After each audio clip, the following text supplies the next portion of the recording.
Hi, Crime Junkies. I'm your host, Ashley Flowers. And I'm Britt. And the story I have for you today begins at exactly 4:10 p.m. in Cabot, Pennsylvania. That's the time when 8-year-old Cherrie Mahan gets dropped off by her school bus. Come rain, snow, or shine, it is always there near the end of her family's gravel driveway. And Friday, February 22nd, 1985 was no different. The big yellow box parked on the side of the road right on schedule and opened its accordion doors to deposit Cherrie and her big backpack on the one place a kid should be safest. But something happened to Cherrie after those bus doors closed. And somewhere in the 500 feet between the road and her home, Cherrie disappeared, and she hasn't been seen in over 40 years. But in the last few months, our team has been in contact with a man in prison who says that he holds the answers, and he agreed to meet with us to share what he knows.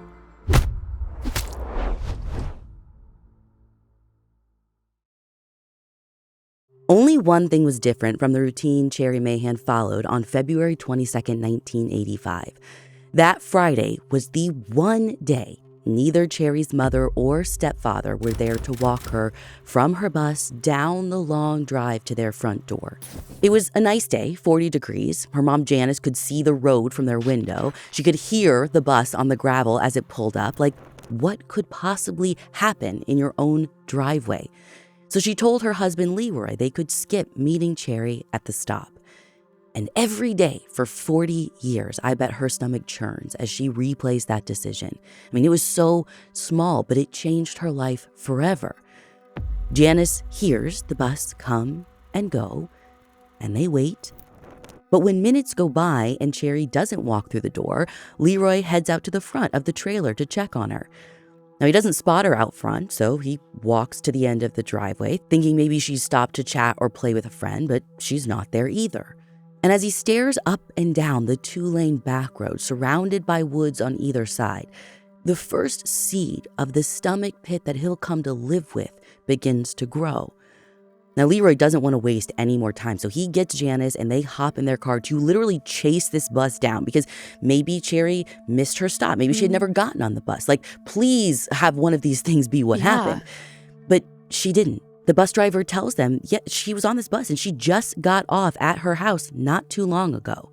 They're not talking themselves out of a panic now. Like, Cherrie is the kid who lives by the rules, so this is not like her. She wouldn't have just wandered off. And she even had a sleepover planned for that night that she was super excited about. Like, she would be here if she could be. So they go right back to their trailer to call 911. Officers get there pretty quickly, like within 10-20 minutes, and they do a preliminary search of the area. Even though it's warm, there is still some snow on the ground, so it's a bit easier to see if there are any footprints or anything. But they don't see any suspicious ones or any that might suggest which way Cherrie walked when she got off the bus. They also aren't seeing any of her belongings either, like her blue backpack. That should stand out in the winter woods. But they don't find that or any of the clothes she was wearing, which was a denim skirt and leg warmers with gray and beige boots. And by the way, not even just in the preliminary search do they not find these. From what Janice told us, police end up searching the 5-mile radius around the home, even using bloodhounds to try and track Cherrie's scent. And they also searched the surrounding woods with helicopters. Local volunteers joined the searches as well. So it was a full-blown effort. But there were still no signs of Cherrie. And have police already talked to all the kids on the bus to see if they saw anything, like when she was getting dropped off? They don't do that immediately, and that's coming from Janice. I would love to give you the play-by-play from police. But Pennsylvania State Police weren't willing to talk to us for this episode, and all of our records requests were denied because they said it's an active investigation. But Janice's impression was that they first thought Cherrie was a runaway. And then when they changed their minds about that, they then zeroed right in on Leroy and Janice themselves, questioning them for hours individually. And it wasn't totally unwarranted. I mean, you have to start closest to the missing person, parents if it's a missing child. And Janice and Leroy definitely had things to look at.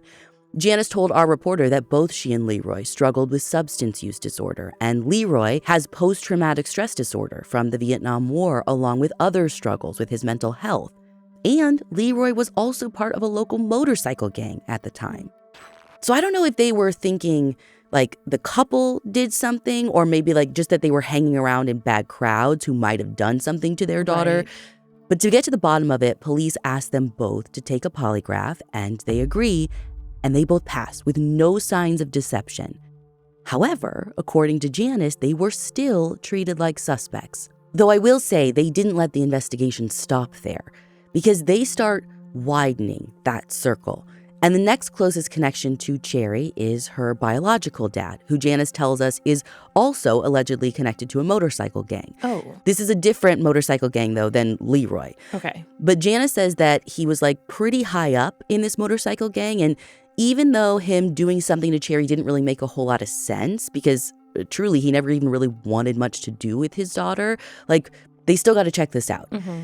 And interestingly, according to the Pittsburgh Press, when they do go and check, this dude is super adamant that not only did he have nothing to do with this, he's like, I'm not even her father. Oh. Yeah, so I'm assuming there are a lot of investigative steps that I'm not privy to in order to get to this next part. But all in all, police end up ruling him out because there is nothing connecting him to her disappearance.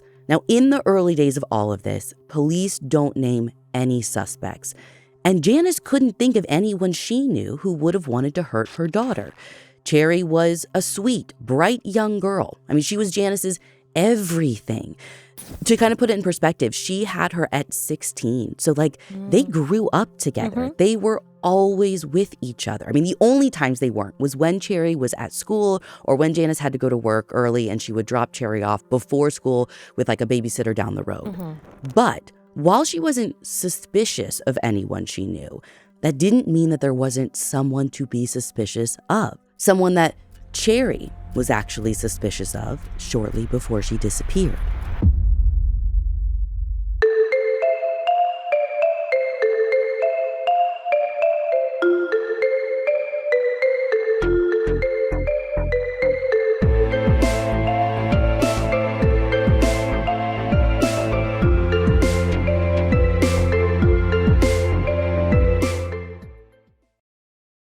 Janice tells police that they only lived in this home for the last 6 months or so. Before getting this trailer, they actually lived in Janice's mom's house, which is like 20 minutes away in a town called Saxonburg. She said at first when they moved, like Cherrie was super excited to have her own room and bathroom. Like, I mean, the dream for a young girl. But after a few months in her new room, something changed. Like Cherrie went from being excited to afraid because she told her mom that she was afraid someone was watching her from her bedroom window.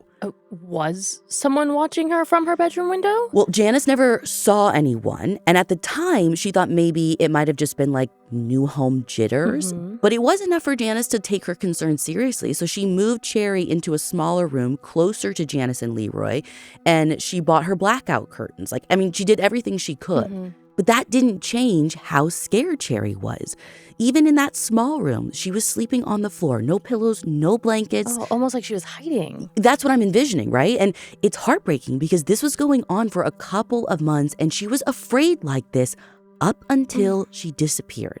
So it's at this point when police are hearing this that they finally go talk to the other kids on Cherrie's bus. Maybe she told them more than she told her mom.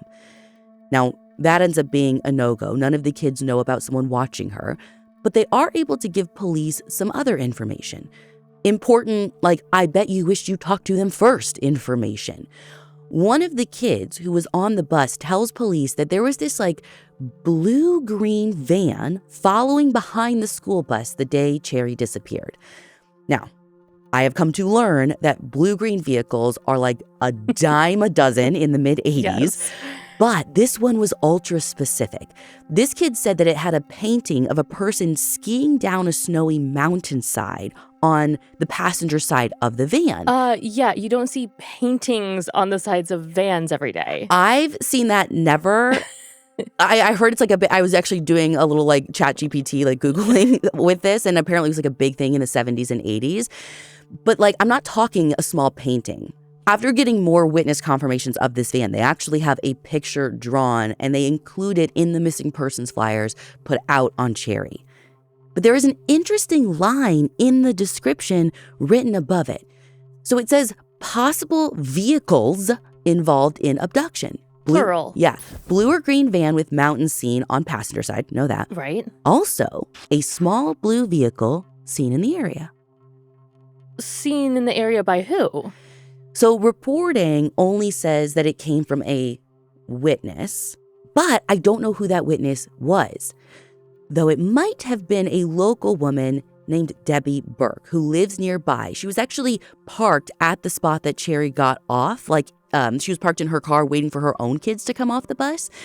Oh, I guess I was picturing Cherrie getting off the bus by herself, but there were like other people around when she got off the bus. Yeah, so Cherrie's bus dropped off a group of kids at one spot. Some of them would walk to their homes nearby. Some parents waited around for them to be dropped off and would pick them up. It was like a bus stop situation. Truly, yeah. So I don't know if she's this witness who saw the blue car in the area, but she says she did see Cherrie, was maybe even the last to see Cherrie. Wait, could it have been her car that people saw if she's like parked there waiting? No, I checked on this. So reporting didn't say what color her car was, but I do know for a fact that the blue car was definitely separate from hers. Now, to go back to what she saw, so Debbie told police at the time that she was sitting in her car, waiting for the bus. She saw Cherrie get off like she did most days. And according to an NBC News article, she said that the kids all played for a little while, and then Cherrie walked past her car in the direction of her home, and then Debbie drove off with her kids. Did she see the mountain skiing van situation? She did. She saw the same van the kids did. And she even saw it trailing the bus beforehand in her mirror. I guess she was like parked on the side and waiting and could see like the bus pulling up. But like, it wasn't weird to her that a van was behind the bus. I mean, it's not like it was doing anything other than driving down the road. It's just like whatever car is behind the bus that day. And when the bus stops, everyone has to stop, right? So like, she didn't think much about it. So it didn't like stop or do anything that made her think it was like after suspicious. Yeah, right. It stopped with the bus, but then it just kept going down the road. No, again, stopped when the bus stopped and that's it. But it didn't like pull over or anything. She didn't see Cherrie interacting with anyone. It wasn't notable other than it was just like whatever car was behind the bus that day. And to be fair, I mean, this van could theoretically have pulled off into a driveway or something before Cherrie got off and waited until Debbie left. But Debbie doesn't mention anything like this. She just says she didn't see Cherrie get into the van. And like when Janice hears this, she's like, well, what I know is that Cherrie would never have gone off willingly with strangers or left with someone without permission. So her mom thinks if someone did take her, van or no van, it had to have either been someone she knew or someone who took her by force. Do they know someone who drives a Big van with the painting on it? That's what I was about to say next. They don't know anyone who drives that kind of van. So then we're looking for a stranger. Which means that the circle around Cherrie is now infinitely wide. Yeah. And that's when local police bring in the help of the FBI. And they start by looking into other disappearances where a blue or green van was either involved or seen nearby. Okay, but what about the blue car?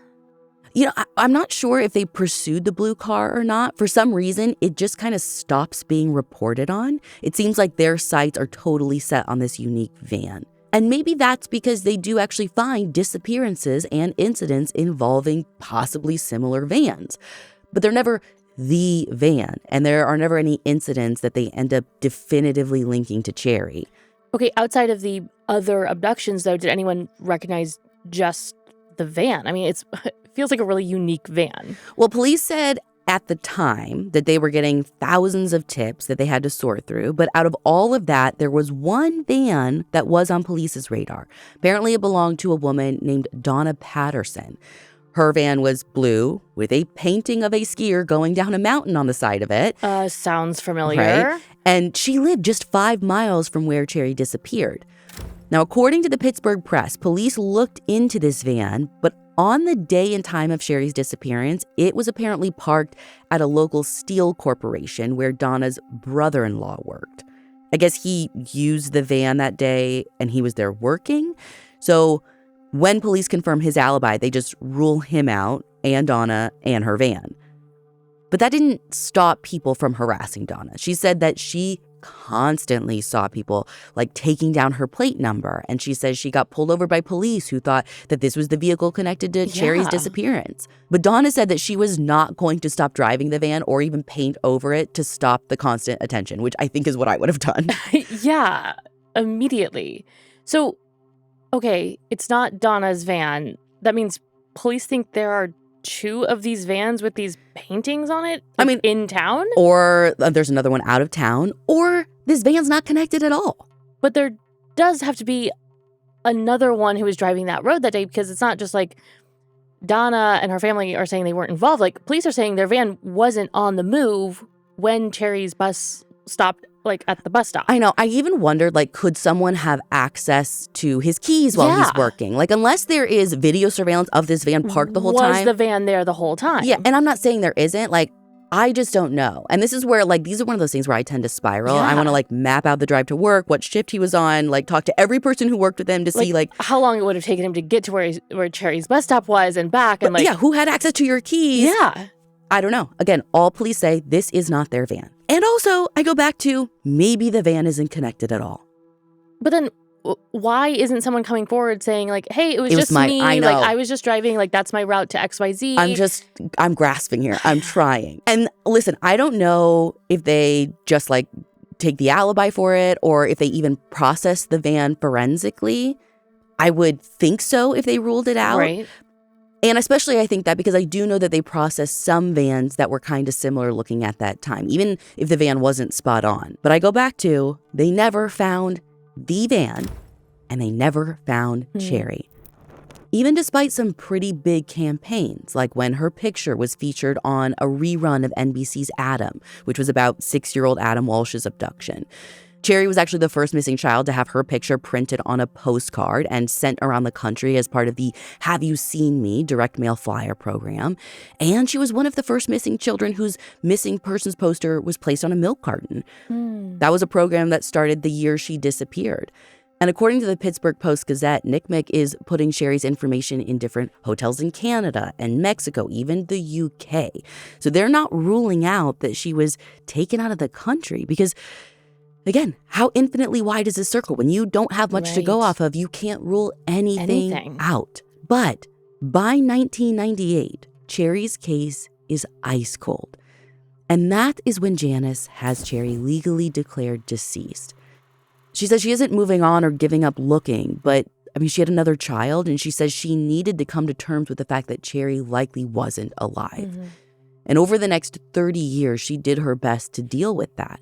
But in 2018, her entire world was upended when she received a letter in the mail. And on a single sheet of wide-ruled notebook paper, someone had handwritten in block letters all the answers that she had been seeking for over 30 years, and it was signed Pastor Justice.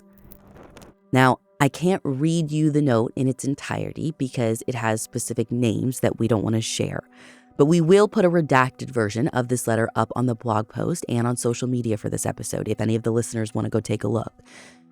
Basically, it says that Cherrie was killed by friends of her biological father. And these friends are part of a Quaker cult who helped, quote, make Cherrie disappear for, at least the guy Janice claims is Cherrie's bio dad. And like the motive for this was allegedly all to like evade him paying child support. Now, the anonymous writer gives specific details on where Cherrie's remains are in a place called the Loch 8 Dam, which is about 25 miles or like 40 minutes away, give or take. And interestingly, they ended the letter saying, I pray you find some peace after you find her body. Now, Janice told our reporter that she has no idea who these friends are that is like referenced in this letter. And she's not even familiar with the area that they're talking about. Well, and also, since when are Quakers kidnapping and murdering people, let alone kids? I mean, they aren't, like, they are known to be pacifists, right? If you say so. I don't know enough, but like, here's what I'll say. It's like, and maybe because they haven't gotten anything in so long, police at least kind of seem to take this letter seriously. It's something. Right. It's something when they've had a lot of nothing for decades. Because she shows them this letter, and they actually do go out and search this area. But unfortunately, nothing comes of it. So it is another dead end. I mean, or an incredibly cruel prank. Which honestly, probably that, because there is no evidence that anything in that letter is true. But I don't know if this letter unleashed something or what. But after this, in the same year, in 2018, She gets this phone call at work. The person on the other end of the line thinks that she might be Janice's long-lost daughter. Now, Cherrie would have been in her early 40s at this point. And so, as you can imagine, like Janice, she has spent so much of her life like deciding what she has to live with, right? Like, so she's immediately skeptical. She's like not convinced. I have to imagine she like can't even let herself believe it. It sounds like a nice moment that you want to be excited for, but you also have to like steel yourself. Right, you can't get your hopes up at like anything or everything at this point. Yeah, because the fall back down, if it is not them, could be worse. Like, you're undoing all the healing and forward momentum that you've made over the years. And she had a good level of skepticism because when police compare this caller's fingerprints to Cherrie's... Wait, how do they have Cherrie's fingerprints? They have them on file because they were actually taken at her elementary school. So, super useful. I don't know if they do that anymore, but like, probably should. But when they do this, they determine that this woman isn't Cherrie.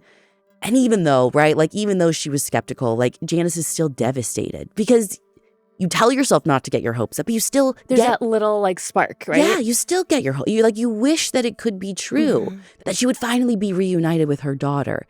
But this letdown is a reminder of the fact that she may never know what happened after her daughter got off the school bus that February day or who was responsible. But let this be a lesson. Even in the coldest of cold cases, never say never. Because in 2023, nearly 40 years after her daughter went missing, leads come straight to Janice in the most unexpected place. What I'm about to share with you has never been reported on in this much detail before. And it names a person who has never been connected publicly to this case before. According to Janice, one day in the spring of 2023, she went to her local VFW to have a drink. It was a regular spot for her. She knew most of the locals who came in there. But on this night, when she's sitting at the bar, she sees this man that she doesn't recognize. And he's just staring right at her. So finally, she's like, "Hey man, what's the deal?" And the guy just responds with her name. But it's like a question. Like he knows her, but he wants to be sure. And it turns out he does know her. She knows him. He's someone that she grew up with, but she didn't recognize him at first because she hadn't seen him since they were like little kids. Now, our reporter actually spoke with this man, and he asked that we keep him anonymous because what he told us, the bomb that he dropped on Janice that day, could put him in danger. He said that he knows one of Janice's neighbors, the one who lived across the street from them at Janice's mom's house before they moved to that trailer. The guy's name is John Montgomery. Now, this is a name that Janice knows well. Cherrie often played with other young kids over at their house. And after Cherrie disappeared, Janice says some of the family members would even check in with her weekly for updates. This guy says he knew John well too, and John and another man were abusing Cherrie before she disappeared, and he believes that they might be involved in her disappearance. And in that moment, Janice's world is spinning because this is completely new information. Yeah. I mean, she didn't have so much as an inkling like anything like that could have been happening to Cherrie. She told us that a lot of the hallmark signs of abuse, like a sudden change in behavior or fear of being in a room with like certain people, like she didn't see that in her daughter. The only thing she ever noticed was that fear that someone unknown was watching her after she moved away from the house that was across the street from the Montgomery house. And do you know how long it had been going on before she moved or before she went missing? No, I have no idea how long the alleged abuse was going on before she disappeared. Our source didn't have like a timeline for that. And how does he even know about this? So I have to keep some of the details back to protect his identity, but I can tell you he didn't always know this. So it's not like he's like kept this secret for decades. And he had tried to go to the police, but here's the scoop. So he was from the area, but he had moved away. And around 2010, he moved back to Pennsylvania. It was after he moved back that he learned about John and this other guy abusing not just Cherrie, but he says other kids in the neighborhood as well. And the other guy, he actually named that other guy, but that is someone that we can't name at this point. Now, when he learned about the abuse, he wasn't necessarily connecting it to Cherrie's disappearance right away. But one day, he said he saw this old missing person flyer of Cherrie with the blue car and the van that we talked about. And that's when he realized that John Montgomery would have had access to a similar blue car around the time that Cherrie disappeared. And so this is when he said he went to police, because this is obviously a major revelation. Yeah. And according to him, they took him seriously, even set him up with a wire to go confront John. But he said while he was wearing the wire, John denied involvement, and he basically blamed the other guy.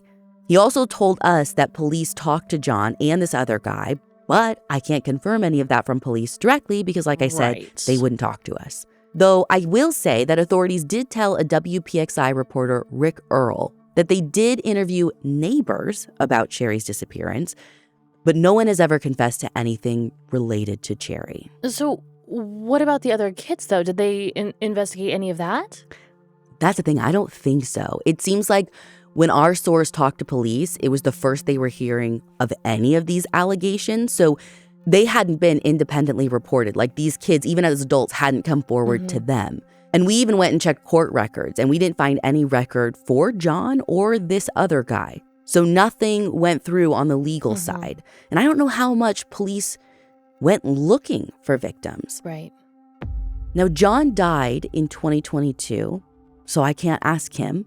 And our attempts to reach this other guy were unsuccessful. So do we think it's true and no one ever reported anything?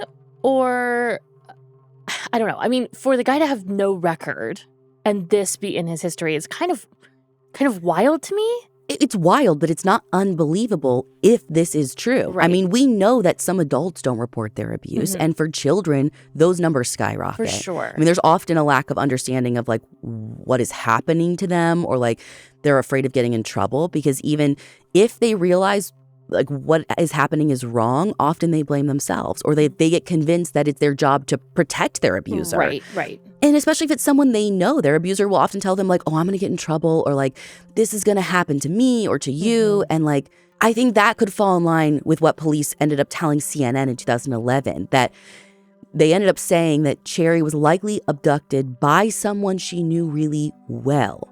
Literally, a Pennsylvania trooper said, quote, I believe this person had the ability to basically lure Cherrie to their vehicle without her giving it a second thought prior to her disappearance, end quote.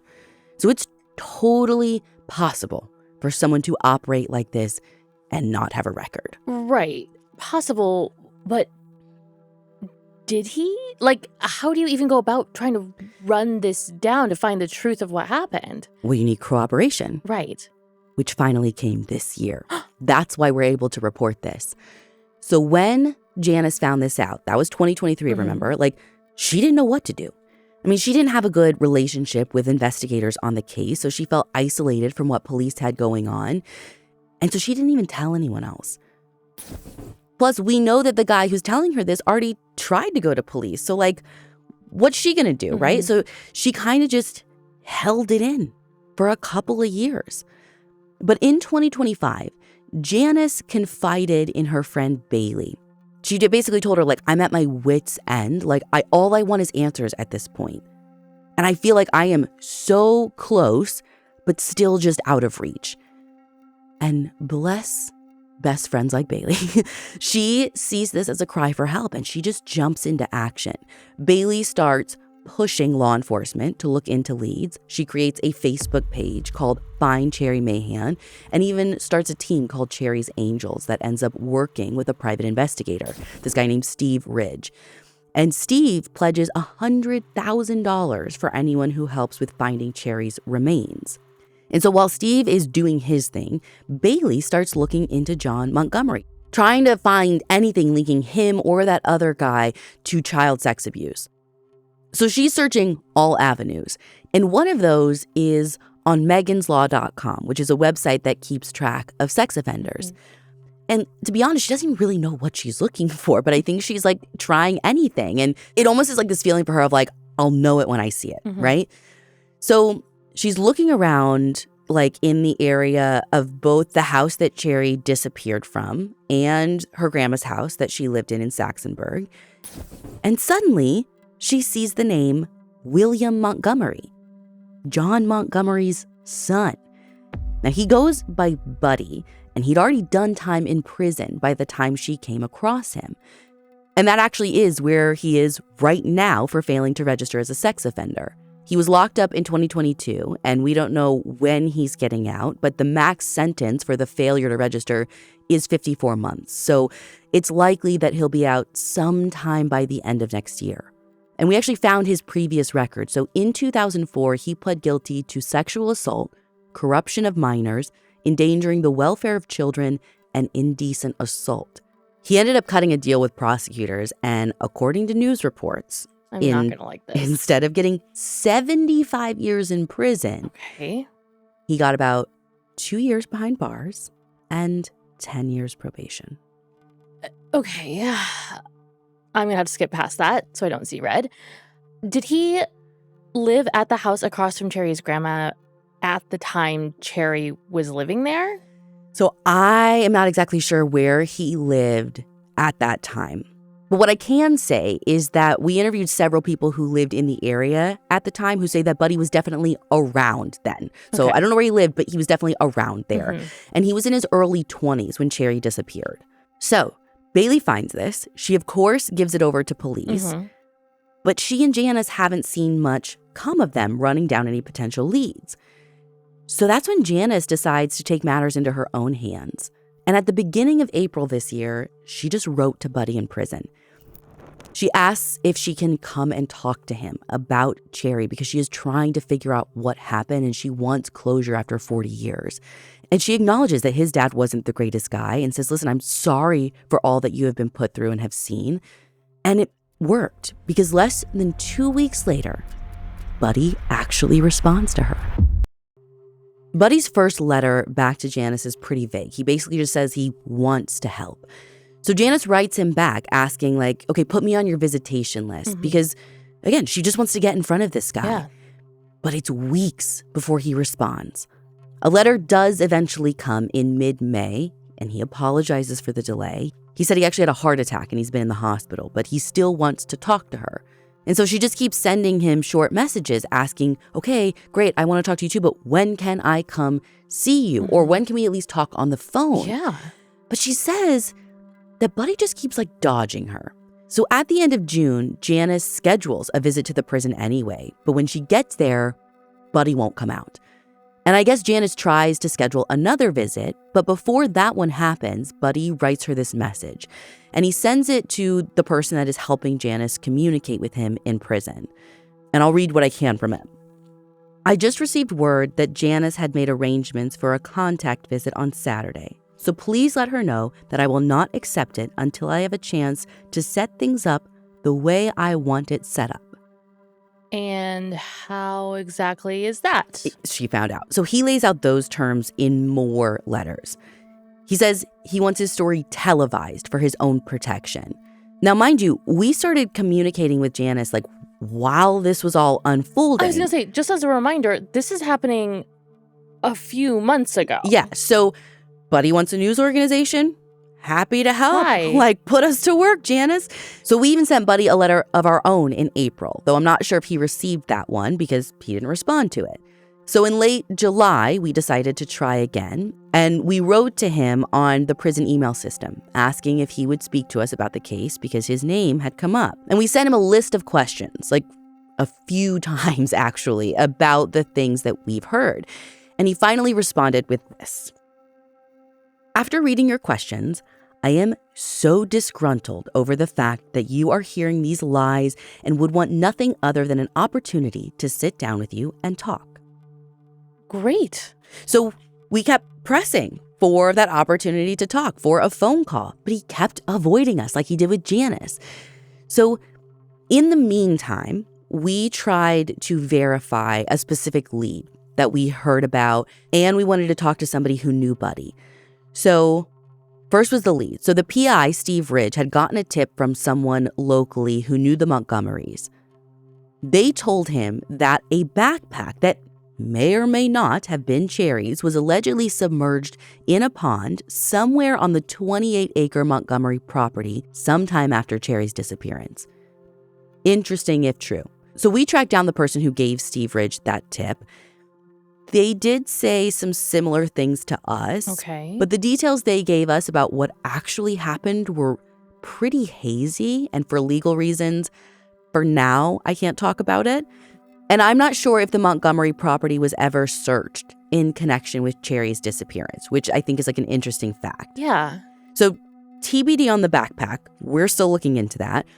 I can tell you a little bit more about what we found when we tracked down a former friend of Buddy's. His name is Mike.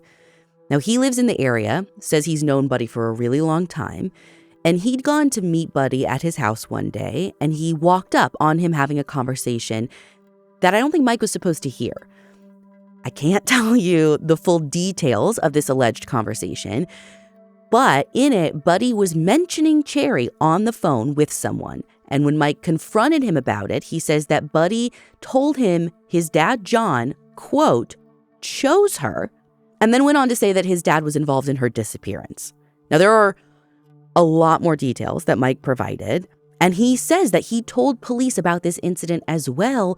But again, I have not been able to confirm this with cops myself. Because they didn't want to talk to us. Got it. We did, though, ask Buddy about all of this. First about the backpack, and if he knows anything about it. He said, F no, in not so bleeped out terms. And in another more recent letter, we actually asked him about the Mike allegations, whether he was involved in Cherrie's disappearance and everything that came up in our reporting of Cherrie's case. And he basically, in a letter, said he was going to send us a letter that he was going to be very direct in. Okay. And we were like waiting, holding our breath, like even put off doing this recording because that's what I was waiting for. I literally just got it in the mail yesterday. It is like 8 pages long, so I'm going to give you the highlights, but for my nosy Nellies, I will be posting it on the blog post, probably heavily redacted. But here's the like hot take part. He says, quote, I also want to make it very clear to you, especially those who are formulating such moronic lies, and whoever else thinks/believes that I may have had anything to do with the disappearance of Cherrie Mahan, to go straight to the enslavements of hell. End quote. And then in another part, he says that we will find the truth when, quote, the right questions are asked to those within his, my father's, little circle. I was never part of this circle. End quote. So a lot of the letter was really vague. Like, the gist of it, though, is that he says he never met or spoke to Cherrie, and he didn't even know that Janice had moved from across the street of the Montgomery house. So he's like, I wouldn't even have known where to get her. Where she was being dropped off after school. So I still don't feel like I have a full grasp on what it is he really knows, if anything. Mm-hmm. But he says he didn't go to police or Janice with the information he still says he has because he doesn't want to spread a false narrative. I don't understand that. I don't understand what that means either. And he added in the letter that he will talk to us, but he still has terms. He says he wants to be interviewed on live television while hooked up to a polygraph exam. And listen, I'm like still trying to make this happen. Does like a live stream count? I don't know, but like I am still unable to like nail this guy down and actually set a time with him. And we had to move forward and put this out there. And this is where we actually need help from our crime junkies. Someone out there knows more about Cherrie's disappearance and can maybe help corroborate some of the stuff that I've heard, that our reporters have gotten, that we haven't been able to share in this episode. So this is where we need your help, crime junkies. Someone out there knows more about Cherrie's disappearance. And maybe you can help corroborate some of the stuff that we weren't able to share in this episode. Right? Like, even if you've talked to police before, we are trying to figure out what happened. There's a lot that we've been told that our reporters have found that we couldn't put in this episode without corroboration. So if that's you, if you know something, even if you've talked before, please email us, tips@audiochuck.com. We want to help Janice find closure. I mean, she just wants to know what happened to her daughter and where she is. And I know we talked about some heavy topics in today's episode: child molestation, sexual assault. And it's all hard to digest. But what I hope we can take away from this, beyond finding closure for Janice, is that we need to protect our kids from strangers, but also from the people they know. I mean, Cherrie was always with Janice, always checked in, and she was still taken so close to home. If you are a victim of child sexual abuse or any kind of sexual abuse, I want you to know that there are resources available for you. RAINN has National Sexual Assault Hotline available 24/7. You can call them, text, online chat, even send them a WhatsApp message. It's free, confidential, and always available. So we're going to have those resources linked out in our show notes. And if you need immediate help, remember to text HOPE to 64673. You can find all the source material for this episode on our website, crimejunkiepodcast.com. And you can follow us on Instagram at Crime Junkie Podcast. We'll be back next week with a brand new episode.